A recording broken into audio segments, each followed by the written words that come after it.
Degree Net Podcast. Third Degree, the Third Degree Net Podcast. Third Degree, the Third Degree Net Podcast. Third Degree, the podcast, is brought to you by you, our wonderful listeners, those of you that choose to support us on the Patreon, patreon.com/third degree. If you like what we do on the web or the podcast or our reporting on social media on all the great soccer and DFW, why not join us on our Patreon?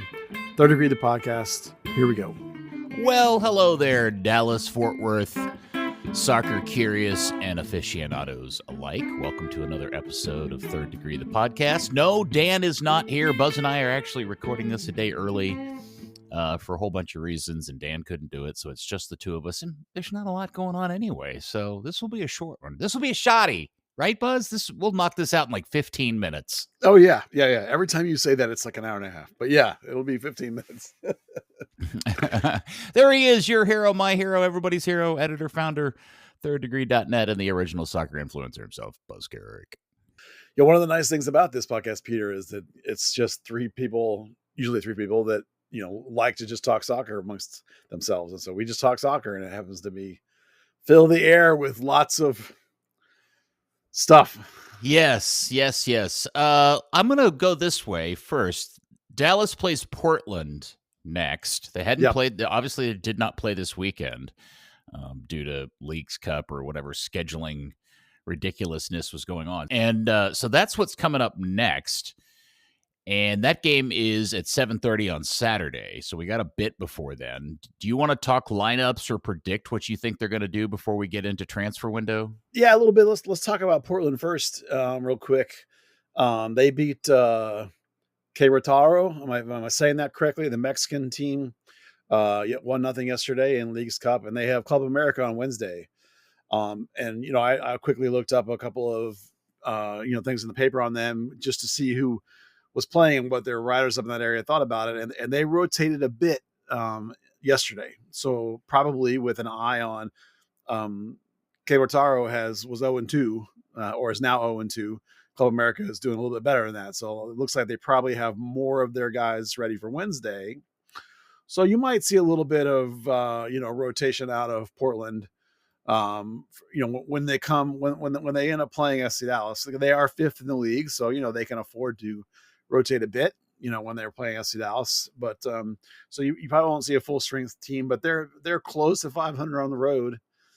As discussed last week, this game's in Dallas, unless my mind is going. No, it's here. Yep, that's what my mind was telling me. I was making sure that was right. But Dallas is still only 2-8-2 at home, so this is not an easy game. We went over the schedule last time, and this is not one that you can assume you're going to win. This is one you're going to really have to work to be able to win.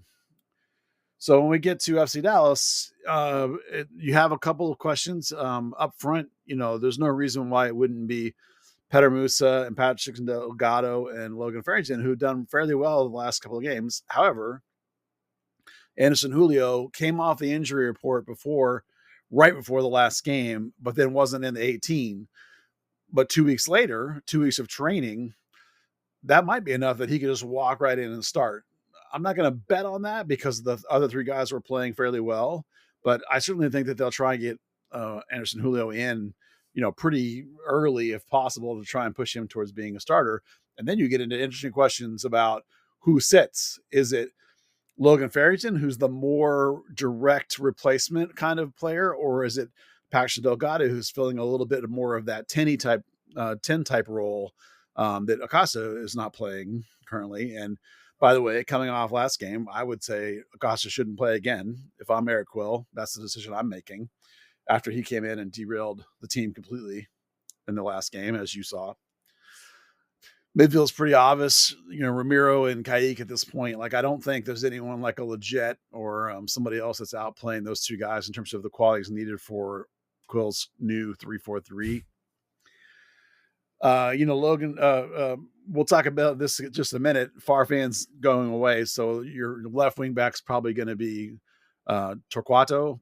Maybe that's Norris. Maybe Norris factors at left center back, perhaps. But I think more than likely Quill will still be in. Technically, we're alive for the playoffs, so I think you'll see the Irigide Ibiaga, Abubakar trio with Shaq Moore with plenty of time to rest over these 2 weeks at right wing back.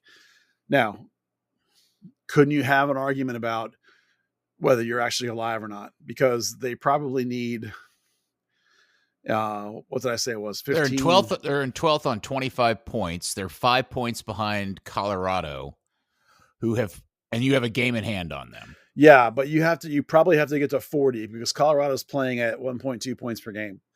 So they're going to hit 40 almost certainly. So you're going to have to get above 40, which means you need 15 points out of 10 games, which means you got to win 5 of 10. That's a tall ask. So theoretically, though, Quill might be saying mathematically we're alive, so we're playing veterans and going for it or whatever. I think you're at a point at which you might start looking at Alvaro and Norris, like Norris at left center back and Alvaro at right center back with Urguide as the middle guy. We talked last week about communication. We've talked about it a fair bit actually since Urguide has been hurt, and my dumb brain forgot that he grew up in England. So he speaks perfectly good English, despite the fact that his background is all these other countries. He actually, spent a lot of time there. So he's perfectly capable of coordinating the back. I think because they don't have a great lefty center back, Urguide has been left and Ibiaga has been in the middle. So, at what point do you play for the future if you're Eric Quill? That's an interesting question. So otherwise, I think it's pretty straightforward. I don't think there's a lot of debate about who's going to be in there in any of those spots against Portland. What do you think the conversation is in the front office over the Lucha Acosta situation? I mean, they paid a lot of cash to get this guy. Yeah. Didn't we see some reports at the practice they held in the stadium that season ticket holders got to go to that he was being as they say, the body language wasn't optimum? Yeah, he and Pedrinho came out of the locker room last for training together, yucking it up. And, again, you can't take a lot away from a short-sighted kind of stuff they're doing where fans are allowed to watch. But, he wasn't necessarily with the first group, and he wasn't necessarily looking like a guy who wanted to be there or a guy that wanted to be a leader. So what do you think are they like, hey, look, you're the coach, you make the decision, or do you think he's under any pressure to play him? Well, that's what they say they do. At the same time, Eric Quill can read a MLS PA roster drop as well as anybody and knows exactly what the guy's getting paid. And part of the conversations we've had is that because of his salary, Acosta has a lot more juice. There's a lot more push to play him. Like, why is our $4 million player not playing? You're going to get that question from your owner and your TD. Pedrinho doesn't have that protection, so he's a lot less likely to be back in the mix. But, we talked before the last game, we talked about the maturity that Quill and Acosta both had to a certain point to get to where Acosta was back on the bench and came into the game. But then it was awful. Mm-hmm. It completely killed the team. So I instantly thought man, there's no reason to play Acosta anymore. It just doesn't work. Without him, Musa scored 5 goals in 3 games when Acosta wasn't playing. So it's why would you play him? So the conversation has to be, I don't know that it is, but it really has to be a recognition that it's not right, that it doesn't work. And we've said a million times, we're not trying to be revisionist in our history here. We all thought this was a good idea, but it's not happening. So, you can either sit around and stink for 2 or 3 years with this kind of salary load and this kind of player who seems to not want to be here, or you can, move him on, probably more likely in the next window because it's, and not this one. But at the same time, the third option is to get rid of the coach and try and find a coach who can coach up Lucho Acosta. But the Quill's got him, probably has more than certainly has a multi-year deal, and they just got him and they're making moves for him. They continue to make moves for him. So it seems like that's the guy they're betting on. So I think you're at a point that and I wrote in my window piece that because there's only 2 buyouts, you better use one of them. You have one left right now, and you have to use it by the end of the window, which is August 21st. So you better use it on either Acosta or Paxton. And I said Paxton because there still is a chance you can move Acosta, a small chance, but a chance that you can move him in the league or sell him to Argentina and then use the buyout this winter to make up the salary, because nobody in Argentina will pay him $4 million either. So like you're going to have like, but you might be able to sell him or loan him to Argentina at, I don't know, $1 million. What do I know? But you'll have to eat that gap, that difference with your buyout. But it can be done. So I think you have to be thinking about that. You have to be thinking that's what's going to happen, because this is just about as big a disaster with a single player as I can recall, other than Danielson. Like, is there a worse single mess? No. I mean, they've really painted themselves into a corner. And again, we've said repeatedly, it's not one we necessarily blame them for. No. Because for all the things that we've talked about, it just hasn't worked. But they did paint themselves into a corner financially. Who's going to take Lucho Acosta, who's now run himself out of 3 straight teams, the last of which in a record amount of time, is on $4 million in salary? Dallas is going to have to, I mean, this is going to cost Dan Hunt so much money. Now, in Dan Hunt money, it's probably not a big deal, but it's still an amount that's embarrassing to the club, because they're going to have to eat the 5. I mean, nobody's giving them 5. Well, let me say this. Unless there are 2 other MLS clubs who suddenly in this window feel like they've got to have a Lucho Acosta to make a solid win now MLS Cup run, who are 2 teams that are going to get into a negotiating battle to take that deal over? I don't think, and to your point, who overseas outside of MLS has $4 million a year for a guy who's 30? Not in South America, they don't. Right. In Europe, yeah. Yeah. Okay. Yeah. So now we've checked all those boxes off. So Dan Hunt's about to lose the $5 million he just handed to Cincinnati, and he's about to lose whatever the buyout is going to cost him to buy out that contract, which is the amount he paid him this year. And wasn't it at least was it an additional year with an additional optional year? Was that what it was? That's correct. It's through it's through next season with an option. But you're right. The only other league that could afford him would probably be Mexico. But, and there actually might be some great fit and synergy there. Okay. So there'd have to be 2 clubs willing to do that, because if there's just one, they're not giving Dallas what they want to break even for this guy. So it's a bad situation all the way around, and I don't know how it gets better quickly. Well, accounting wise, you have to consider the $5 million you paid for him a sunk cost. It's gone, right? It's out the window. You only have to think about as you make this decision now, what it costs you going forward, which is whatever's left this year. And then next year's $4 million something. That's what you're really buying out. And the season only has a third left. So it's not even a half of that. I know, so but that $4 million next year represents about what, like 1/3, like equal to 1/3 of their total wage bill. Yeah. Isn't it like at 15 or something? Yeah. Yeah. I don't know. I don't remember this off the top of my head, but it's huge. That's a huge salary. So like, I think you absolutely 100% have to get that off your books, unless you're not trying to win. If you're not trying to win, whatever. But if you're trying to win, they have a third DP spot. So they could go into next year and just eat that salary and have 2 DPs and just have Acosta doing nothing. But to me, that's crazy because in terms of your MLS roster, remember, a DP slot is only that right around, what is it, 550, 600? I think it's like 600K right now, right? It's not the 4 million. The 4 million is just the Hunt's budget. Mm-hmm. So like to them, it's just a DP salary. So, okay, in a way, that's the same as Ibiaga, who's a TAM player. It's the same number on your cap. So like you can make yourself think of it as no big deal if I eat that in salary terms.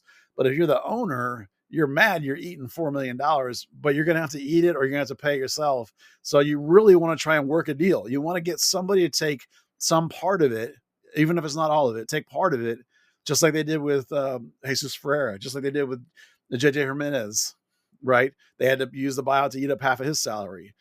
Just like they did with Franco Jara when he went to Mexico, they'd use the buyout to eat up half of his salary. So that's what you have to do. You have to look forward. You can't look backwards, and you have to admit that it's not right and you got to do something.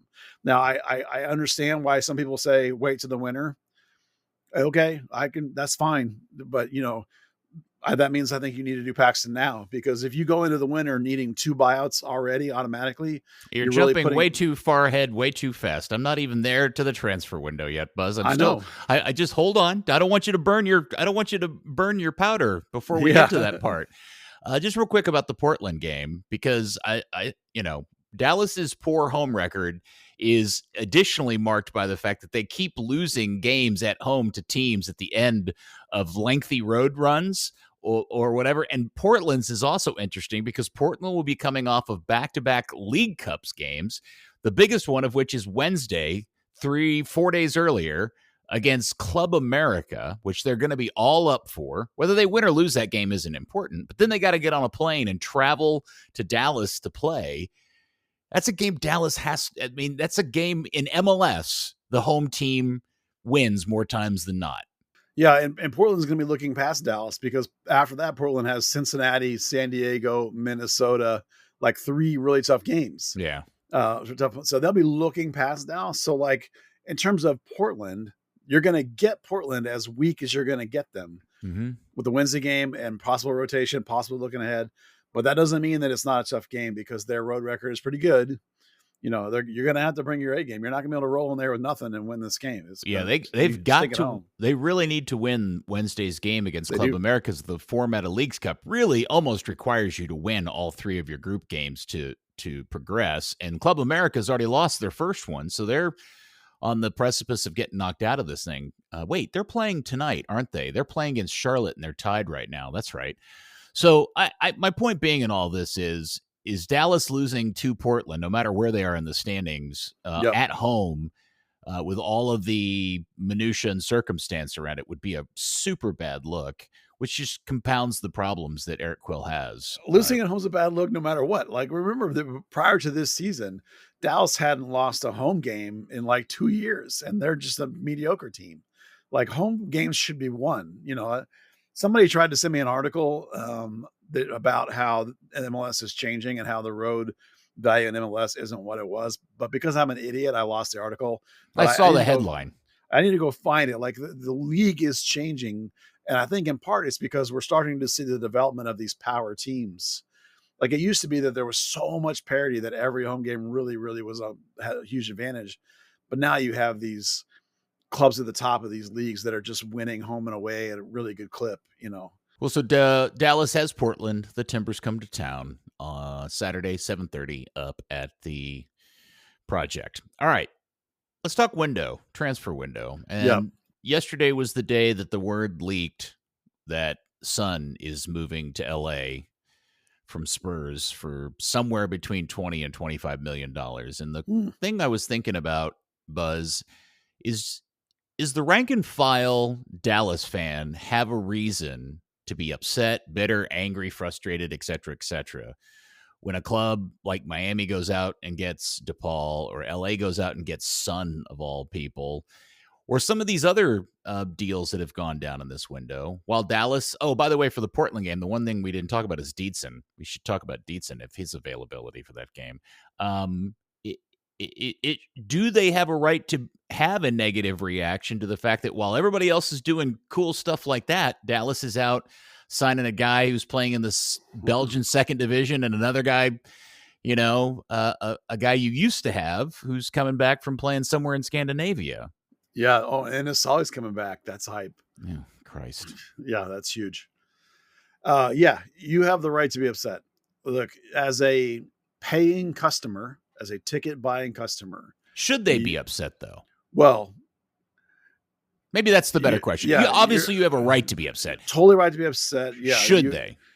I think as an FC Dallas fan, you need to have clear vision about who your owners are and understand the team, because you're going to drive yourself crazy if you don't come into FC Dallas fandom with that understanding. This club is not going to spend $25 million on Son. I get that people might want something like that, but like having a desire for it is not the same as knowing that this ownership that owns this club will never do something like that.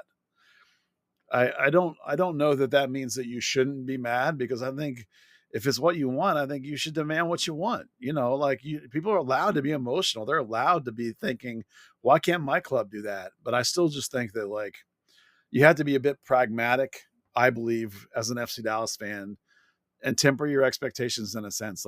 Know who the club is that you support, have some understanding of where they fit in the sports world and where they fit in the MLS world and what their owners are like, because it'll just make it worse for you if you don't. You'll just be pulling your hair out all the time, which is not. I mean, you and I have been here for 30 years. We're jaded. We know what it is, but young people may not feel that way. So. I think a lot of people, especially people who are relatively new to all this, all they see is that the owners of their soccer team also own currently the most successful NFL franchise. And they think, well, then why isn't that happening here? And I think the part of that story and the context that gets left out is that Kansas City Chiefs fans sat around for 50 years. Yeah.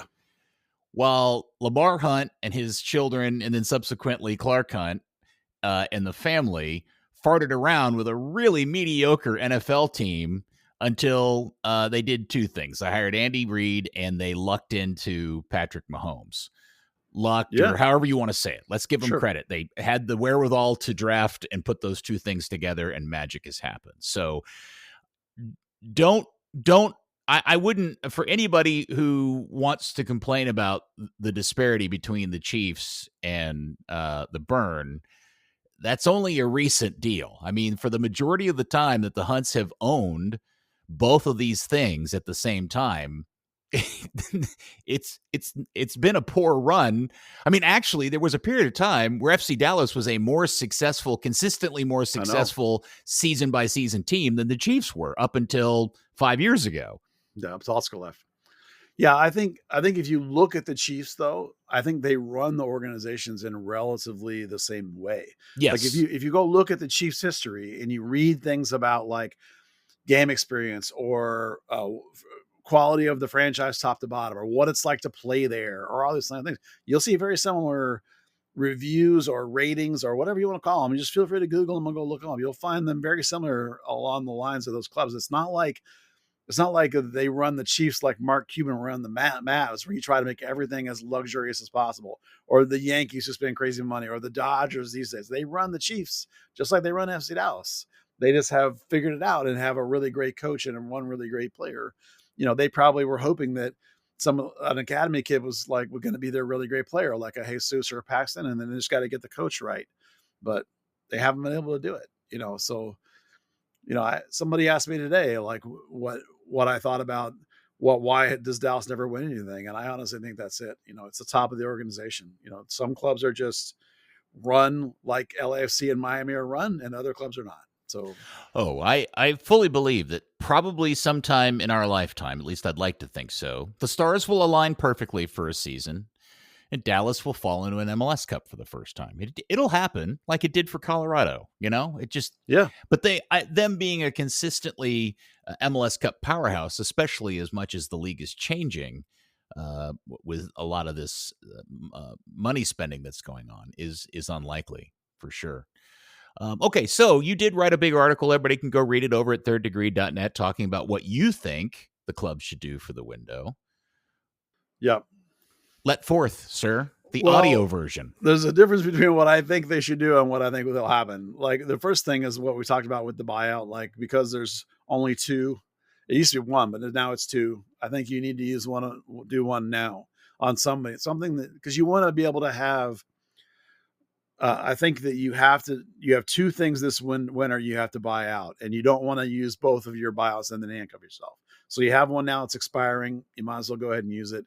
So to me, that means Paxton. Now, it's possible that there's some behind the scene minutia with the union or something where someone will tell me you can't use it as an injury player or whatever, but I don't know anything about that. As far as I know, there's no reason why you can't buy Paxton out. And as much as we love him, $1.2 million for a guy who hasn't played in 2 years really is, that's just as bad as Acosta. And when you talk about a guy who played 55 minutes and then has been out 2 months since, it's like, come on, man, just worst knee bruise ever. Yeah. Don't feel bad for Paxton. He gets his money either way. That's the thing. That's the buyout. It's like, he's going to get his money.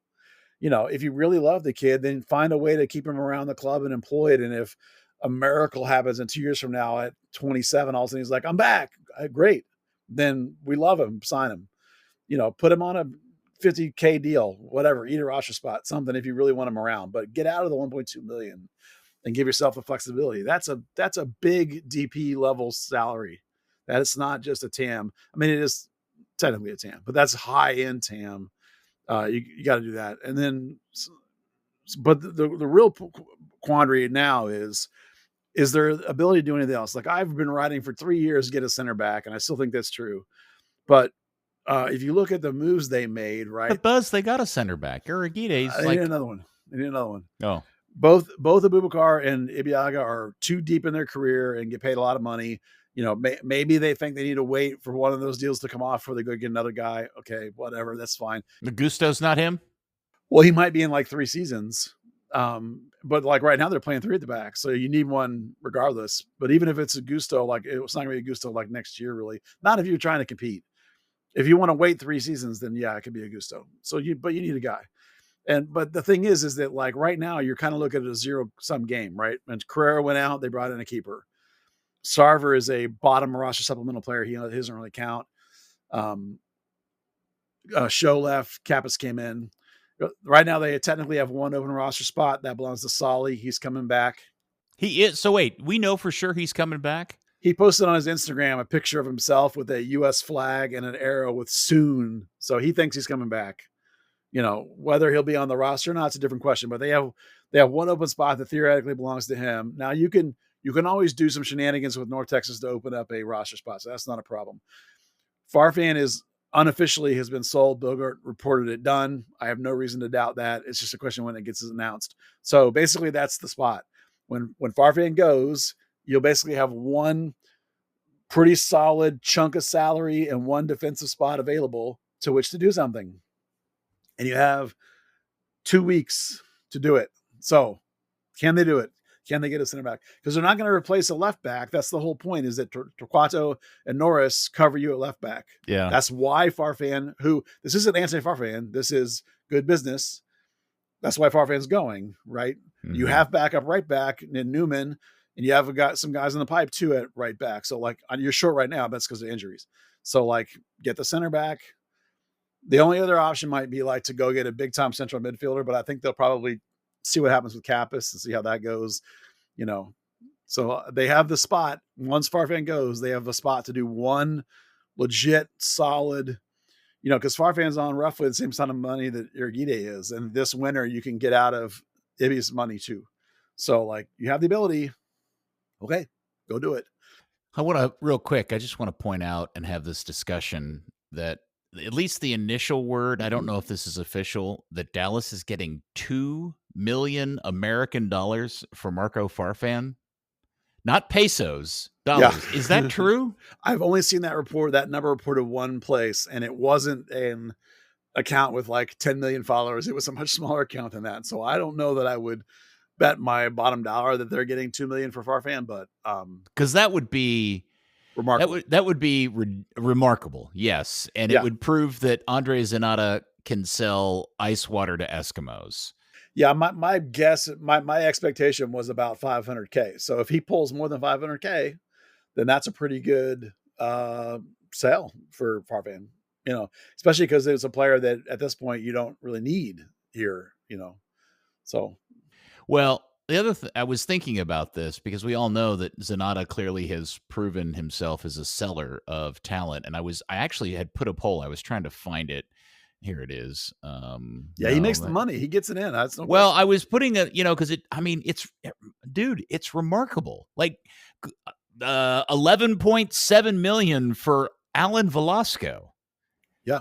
I mean, there's a world where maybe that number is right on Farfan. And then this season alone, on bonkers. One player who's got a knee injury, you still don't know what you're getting out of the guy. You got almost $12 million for, and a second guy who had been trending down for a while, and it had probably been used up a little bit, and you got $2 million for him. I mean, almost 14 million bucks between those two would be a remarkable number. And then you go back and you start to think about other. I mean, the Brian Reynolds money he got like 7.9 million for Brian Reynolds. Yeah. What was the other one I put in the poll? Pepe. Yeah. 19. I mean, we all thought that was the most ridiculous amount of money for Ricardo Pepe at the time. I mean, you got to think of them in the context of the moment it happened.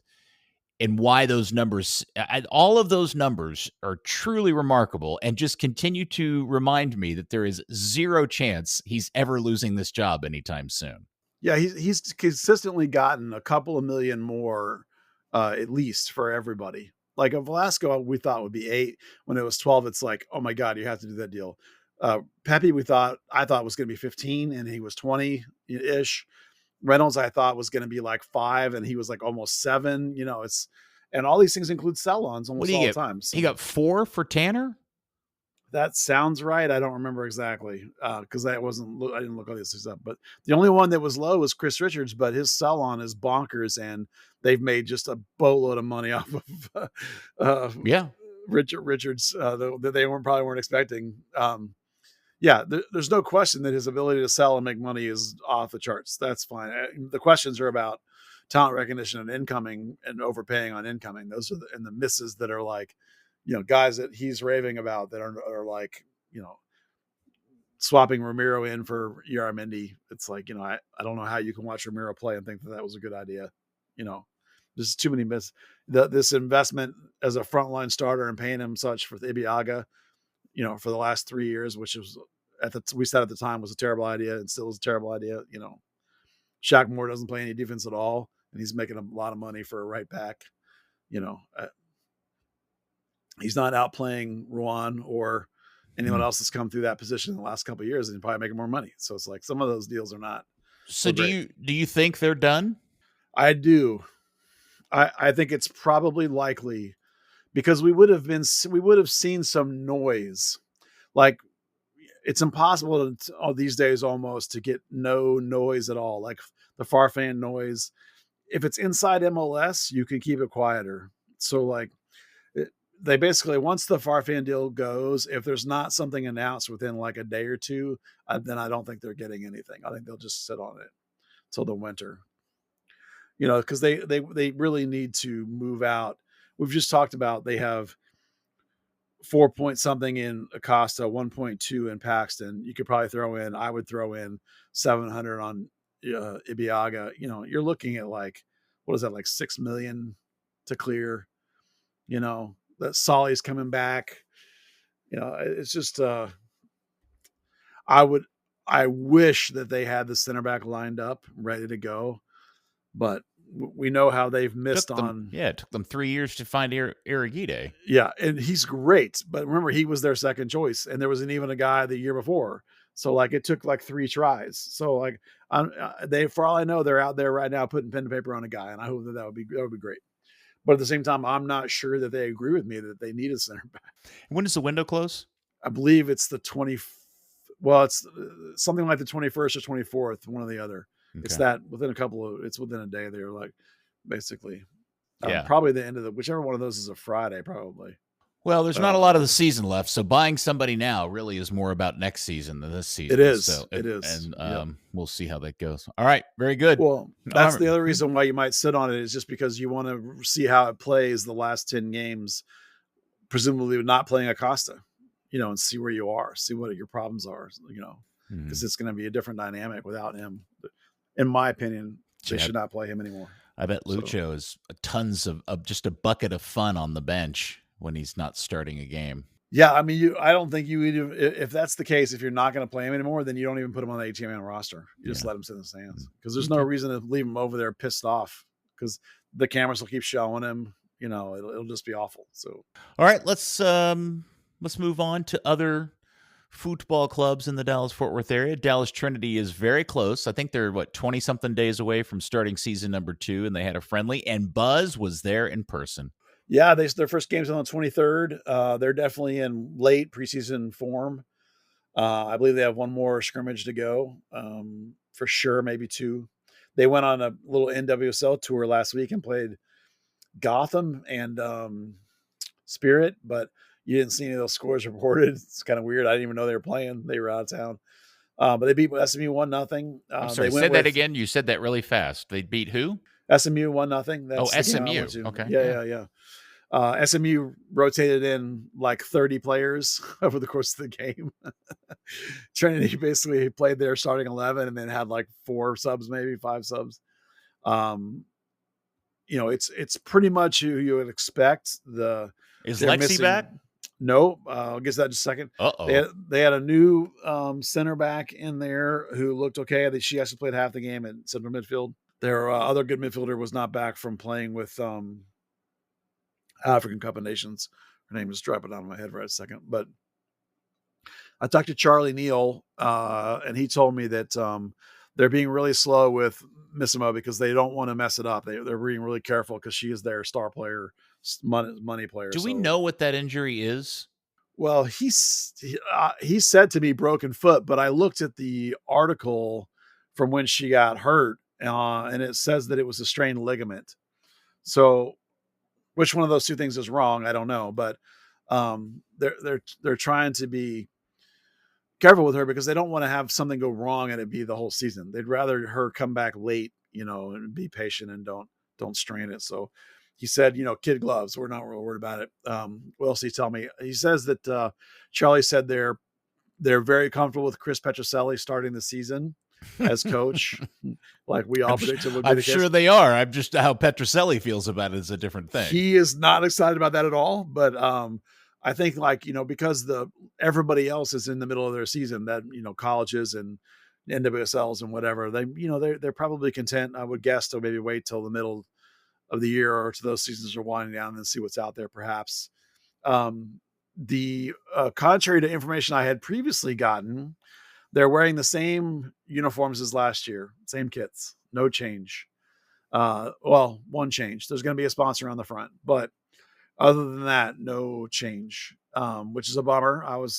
I had been led to believe that there was going to be a new kit this year, and that's not the case. I kind of like those kits. I'm kind of glad they're not changing, Oh, actually. I don't like that. I like the color scheme. I don't like that they're not cut for women. They're not a women's uniform. They're a men's uniform being worn by women, which is, I suppose, nothing wrong with that, but they just look kind of boxy and lame. They don't have zhuzh.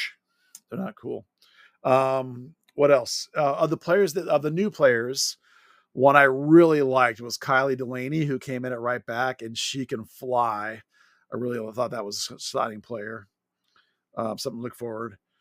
Bruno Guarda, for those of you FC Dallas or SMU fans in the past, Bruno Guarda is working with them as a skills coach. He has a little company that does soccer skills, does clinics, and does coaching. They brought him in originally because Tamara Bolt doesn't speak English. She's Brazilian, so she only speaks Portuguese. So they were like, "Hey, Bruno, come in and translate.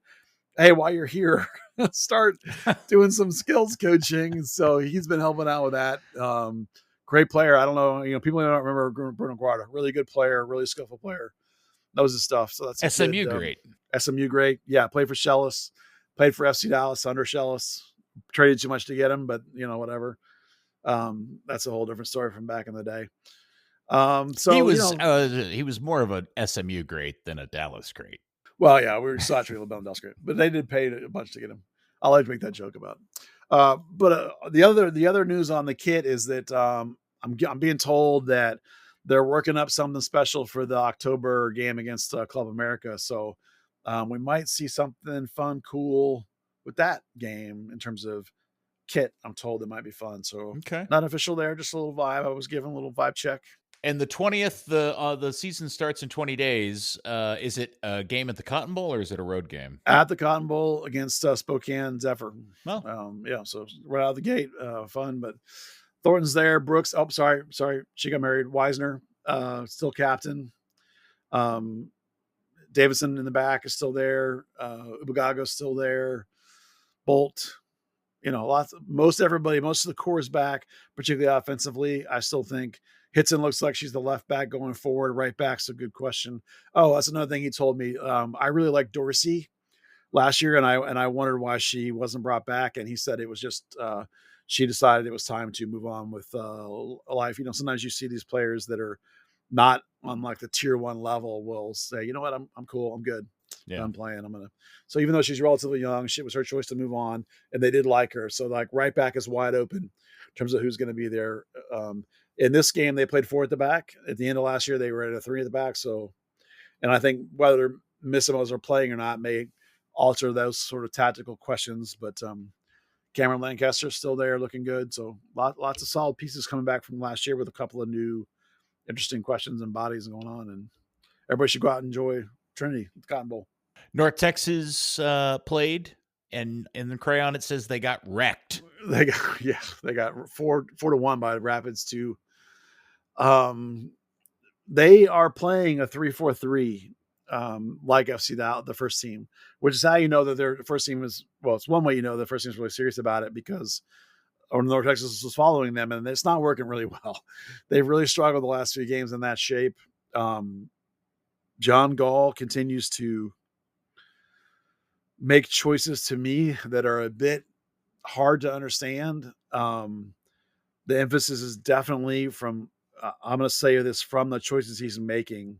His emphasis is definitely on defensive effort, toughness, grit, the same like Nico grinding out kind of results thing. And I don't get it. He's using a left back as a left wing. He's playing, these Euro retreads that are tough and fight and battle, but there's nothing really special about them. Like some of the kids that are 17, 18 years old have these things that make them exciting in terms of someday being something for FC Dallas, because they have something special about them. They can make special plays. They can do exciting things. Tariq Scott, Caleb Swan, Ali Uzura, Diego Garcia, Sam Sarver scored again, still leads the league in scoring. So I'm not 100% sure what's going on, except that it seems like he's really, really concerned about grinding out points. And I'm like, that's not what North Texas should be about. But then again, they lifted that trophy the other day, so everyone's feeling good about all that crap. I will say the mock-ups of the new Mansfield Stadium and the surrounding walkable area looks great. Did you see that story today that there's a $2.5 billion AI hotel in that facility, in that complex? No. Yeah. It's what's an AI hotel? It's a well, you'd have to read the article. It's a hotel that has all this AI built into it, that has sensors and reads this and that and biometrics, and like, it sounds really fancy. Vibrating beds and condom dispensers. I think theoretically it's supposed to, read you and your whatever it knows about you and tailor your experience, tailor your room, tailor the temperatures, it's like, kill me now. I know. The pictures look great. They do. One of the kids, $2.5 billion on a hotel. That's insane. Yeah. Trammell, one of the young men that occasionally runs the board for the kick around, lives in Mansfield. And he says he's walking distance from where they're building this thing. And he's a soccer fan, but he's all in on going to North Texas games when they're playing over there. He's so excited that they've got a team playing in Mansfield. So I'm excited for him. And the pictures look good. I mean, to be honest, There's a lot about those mock-ups that make that stadium look nicer and more inviting than what we've seen for the upgrades at Frisco. I know. Same with Farrington Field. The mock-ups we saw for that look awesome. Yeah. Yeah. Hey, we should probably say on the last episode of this podcast, we asked the question, are they actually doing anything in Toyota Stadium in terms of the project? Yeah. And then now it turns out that they are. Dirt is being moved. Holes are being drilled. Machines are moving around. Peter, clearly they listened to the podcast and responded. No, wait. Buzz is listening. We must get to work now. It's total coincidence, but it was just funny that like the next day they started digging holes or whatever. People started talking about, that's the other thing that came out, which was the schedule for next season. Yeah. For Dallas. Yeah. It's a bit bonkers, isn't it? Oh, like, why even bother with next season? Because, all right, so those who don't know. You mean not play it? You just want to skip. Well, I mean, like, let everybody just set your expectations for the 2026 season for very low. Because there's two things going on. There's a stadium project that's going to require them flipping from one side of the stadium to the other midway through the season, and two, the World Cup. Right. So because of the stadium project, Dallas is going to have to do kind of like some other MLS teams have done in the past, where they're going to have to play a schedule that accommodates the switch from everybody sitting on the west side of the stadium to the supposedly new east side of the stadium. Correct. And so the first half of the season is going to be loaded up with games at home. Yeah, February to May. And then there's a break for the World Cup. Yep. And then when they come back, the last half of the season is essentially exclusively away games. The first part of it is. Okay. Yeah, so here's the schedule. So they're going to start the season in quote early February, which, by the way, side note, early February, if that means like February 2nd, that means camp opens mid-December, 6 weeks out. If early February means the 14th, then camp opens January 1st. I'm just saying that's earlier than before. So February to May, Dallas will have 8 to 10 home games in that window. And then the World Cup break is May through mid-July. 2.5 months MLS shuts down. And then when they come back in mid-July and August, Dallas will go on the road and play like a 6-game or more road trip. But it won't all be one trip, of course. And then that during that time is when the seats will flip. And then in September on, Dallas will play their remaining 7 to 9 home games, depending on how many they get in prior to the start. I heard a story. So some friends of mine have been season ticket holders dating back to the Cotton Bowl days, and they have historically sat in the towards the front in the dead center on the east side. Yeah. And they've had, and I think they may buy more than 5 seats, like maybe 7 seats. It's a big family. Yeah. And I was talking to one of the family members the other day, and they now are sitting somewhere very different from on the west side than they normally sit. Like they're not sitting down in the front row or front 10 rows or whatever it is. Okay. And he said that they're afraid that when this adjustment comes next season, because the tickets for those people who sit in essentially the same section on the west side pay a lot more money for their seats than they do for that same section on the east side. Until the stadium is done, they will get bumped from their seats upon the move to the other side of back to their side of the stadium, because people are paying more. I mean, it's the craziest thing I've ever heard.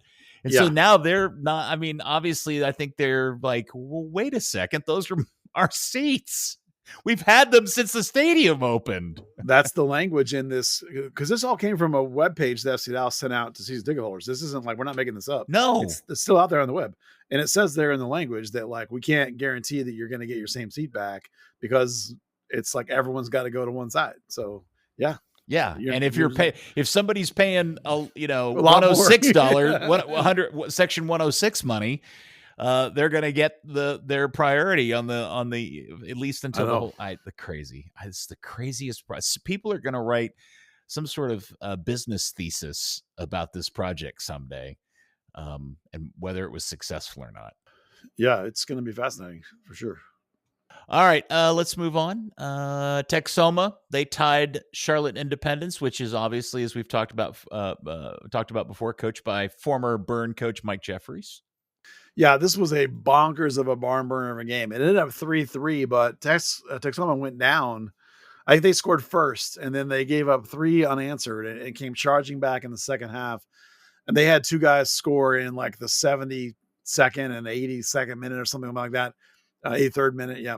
Luke McCormick and Brandon McManus got those goals. So like on the road, like it was an FC Dallas road, like charge back from down 3-1 to tie it up. You know, it was it helped that the guy at the other, somebody on the other team got a red card at the end of the first half. There was like 2 minutes of added time, and it ended up turning into 8 minutes of overtime because of this violent tackle and straight red the guy got. So, then up a man, it took some up a man managed to come back on the road. So cracker of a game. If anyone wants to watch it on YouTube, it might still be out there, or certainly the highlights are. So fun to see. And I don't remember who they got. Oh, they got FC Naples next, which former North Texas and FC Dallas Academy player Breck Evans plays for them. So little small connection there. Let's see. Atlético Dallas, not much going on there. They've got some promotional thing they've got going on. Yeah, it's I've never heard of a 1v1 tournament before, but I looked at the list of players and it's actually some people that I've heard of, like a couple of futsal guys. So like some legit talent in terms of like if like you or I to go out there, we would get wrecked, embarrassed. Speak for yourself, Buzz. Dude, like these are national team futsal players. They're going to kill you if you tried to do this.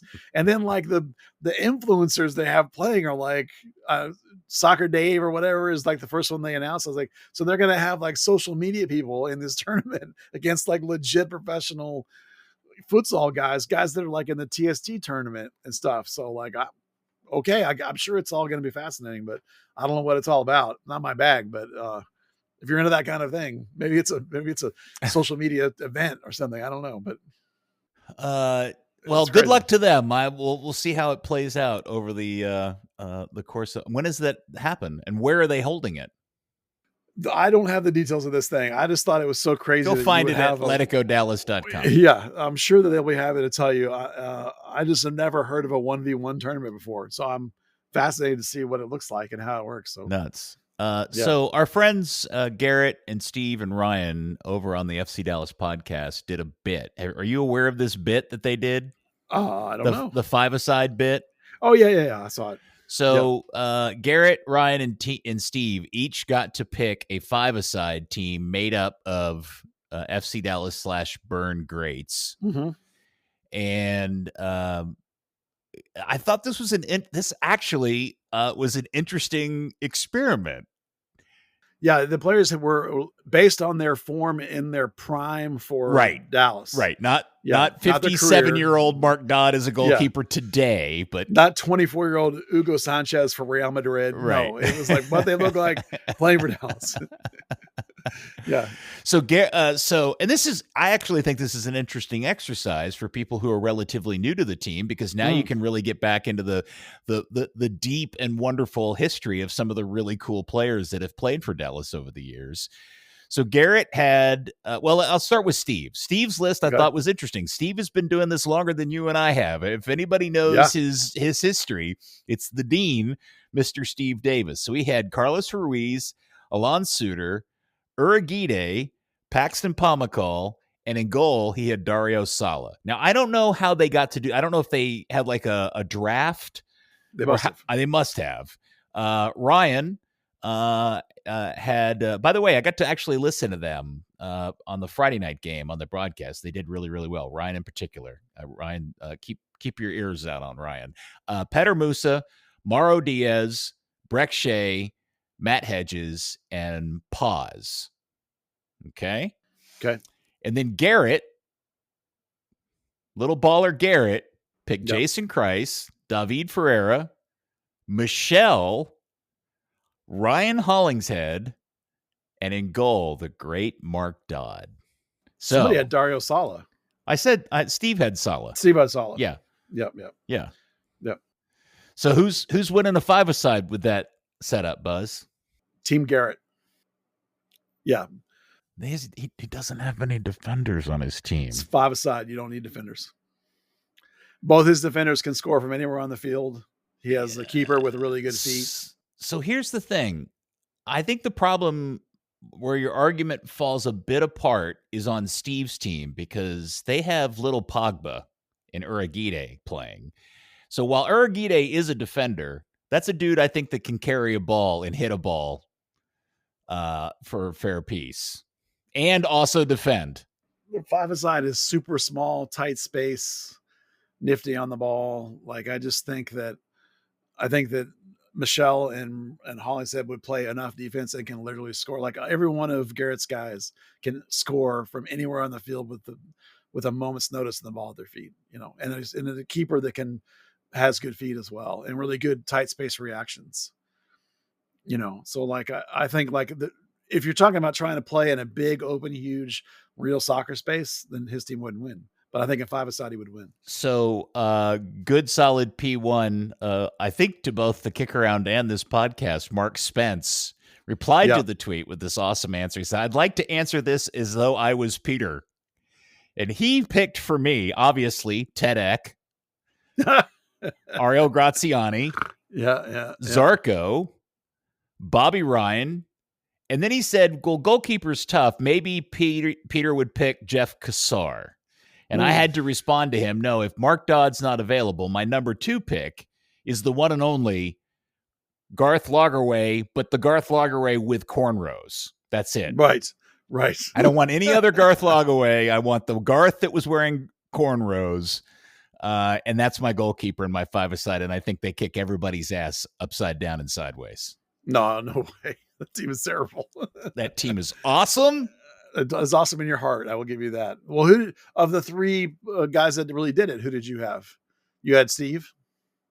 I was really torn because I think you make a compelling case, but I think Uragide is a better small-sided player than you're giving him credit for. No, I hear he's a pretty good small-sided player. I just don't think he brings what would really pay off in terms of like if you've ever gone to first team training enough, they do a lot of this thing where they put really small space fields, but with full-size goals. Yeah. Right. And there's an ability in those spaces that this ability, like a tattoo kind of guy was spectacular in those. Jason, this instant turn and blast from anywhere, anyhow, like defenders that can score everywhere. Like a guy like Hedges, for example, not really good in that kind of space. Anyone that needs like a setup touch, not really good in that kind of space. And you have just with Garrett's team, I just thought that you had guys that were too explosive across the board. And then like in the guys that, if you say, well, they're limited in their mobility, small space, man, is tiny. That drops away. On Garrett's team, Michelle, I think, is this is a very strong use of the word, the liability, although he gives them the free, the set piece skill set with the left foot. But he played professional indoor and futsal too.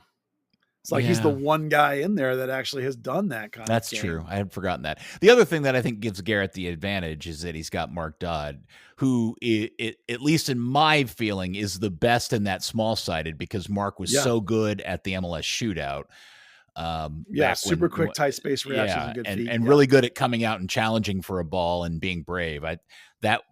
Dario just ended up punching somebody in the face. So and I mean, Dario had really great feet for a keeper. I mean, Steve's team is really close. I mean, I barely gave it to Garrett. To me, Ryan's is the worst team, and he won the vote because everyone has recency bias with Musa and Mardias. But like, I thought Garrett and Steve's teams were very, very close, and I just barely gave Garrett's the nudge. Gee, I actually wonder how many people who are fans of this team in 2025 remember who Mauro Diaz is. Well, it might be all Petter Musa recency bias. Well, it could be Petter Musa and Martin Paz. Yeah, fair. Right? Yeah. Well, consider that. Paz's feet are horrible. That's his biggest weakness. Right. So he's a terrible 5-a-side keeper. That's an awful choice. And I also watched Breck Shea play 7-a-side as recently as a couple of months ago. So he wasn't bad. But in this collection of people, I just don't know. I guess we're not looking at current Breck Shea. We're talking about heyday Breck Shea. Even then, Breck Shea's a runner. He needs that'd space. Would be like picking Fabian Castillo. It's like, no, you give me Ramon Nunez if you want to go, or Toha, maybe somebody like that in small spaces. Like, that's why Hedges or Goodson, those are bad choices. I really did. I didn't spend a lot of time. I tried to think if there was another 5 guys out of the entire collection of 30 years that I would put in here legitimately as a 5. And there's probably, I'm sure I could do it if I really sat down and thought about it. I'm just curious if you came up with a different 5. Well, I would have to look at it, but I would tell you right out of the gate, Zach Lloyd. Mark Santel? Mark Santel, a wide player, but super good with the ball at his feet. I definitely would go. I definitely would pick Zach Lloyd as one of my defenders. I would consider, I mentioned Juan Toha already in small space. What about Riquelme? No, I was thinking more like maybe Joselito Vaca. Yeah. I'm trying to think of strikers that I'm thinking. I want to make sure. Not Riquelme. I'm talking about the guy that they brought in that they thought was an attacking or a holding mid and turned out to be a an attack. The deep lying playmaking guy. Yeah, something with a P. No, not Pineda. I'm talking about in the last 3 or 4 years. Oh. He came in and Ricarte, yes. Yeah. Ricarte, I thought would be a really nice player. Well, I was thinking Blas Perez, quick trigger, played some indoor, you know, maybe. I'm like, I really would need to sit down with the all-time roster really to do this justice. But, I can think of a couple of guys that would really excel in those small space.